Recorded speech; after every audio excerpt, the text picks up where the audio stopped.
Thiruvananthapuram medical കോളേജിൽ OP ticket 5-ൽ നിന്ന് 10 ഉയർത്തിയ ഒരു വാർത്ത നിങ്ങൾക്ക് അറിഞ്ഞോ എന്ന് ചോദിച്ചിട്ട് ഞാൻ ഒരു വീഡിയോ ഇട്ടിട്ടുണ്ടായിരുന്നില്ലേ. അപ്പോൾ എനിക്കൊരു പുള്ളിക്കാരൻ പേഴ്സണലായിട്ട് മെസ്സേജ് അയച്ചിട്ടുണ്ട്. അപ്പോൾ ഞാനും പുള്ളിക്കാരനോട് ചെറിയ തർക്കങ്ങളൊക്കെ ആയി. പുള്ളിക്കാരനങ്ങ് പോയി കേട്ടോ. പുള്ളിക്കാരൻ പറഞ്ഞ് അത് ഭയങ്കര മോശമായി പോയി, ഗവൺമെന്റ് കാണിച്ച ഭയങ്കര നാറിത്തരം, അത് കുറേയൊക്കെ പറഞ്ഞായിരുന്നു. 5-ൽ നിന്ന് 10 ഉയർത്തിയത് ഭയങ്കര മോശമാണെന്ന് പറഞ്ഞു. അപ്പോൾ ഞാൻ പുള്ളിയോട് പറഞ്ഞു അത്ര വലിയ മോശമായിട്ട് എനിക്ക് തോന്നിയിട്ടില്ല. കാരണം അതിനെ ന്യായീകരിക്കുന്നതൊന്നുമല്ല.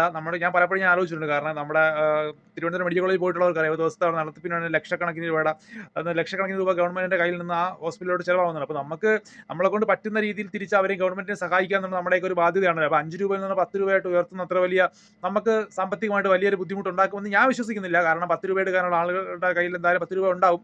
പിന്നെ ഇതിന് പറഞ്ഞ ന്യായീകരണം കുറച്ച് കുറച്ച് കടുപ്പമായി പോയി. കാരണം തുട്ട് കിട്ടാത്തത് കൊണ്ട് അല്ലെങ്കിൽ നോട്ട് കിട്ടാത്തത് കൊണ്ടാണ് ഈ ഇതായിട്ട് 10 ഉയർത്തിയെന്നുള്ള ന്യായീകരണം കുറച്ച് ഓവറായി പോയെന്ന് എനിക്ക് തോന്നുന്നു. പക്ഷേ ഈ ഒരു വില വർധന വലിയൊരു സംഭവമായിട്ട് എനിക്ക് തോന്നുന്നില്ല. കാരണം തിരുവനന്തപുരം മെഡിക്കൽ കോളേജിൽ പോയിട്ടുള്ളവർക്ക് അറിയാൻ പറ്റും. നമ്മളെപ്പോലുള്ള സാധാരണക്കാർക്കെല്ലാം കയറി ചെന്ന് നല്ല ചികിത്സ കിട്ടുന്ന ഒരു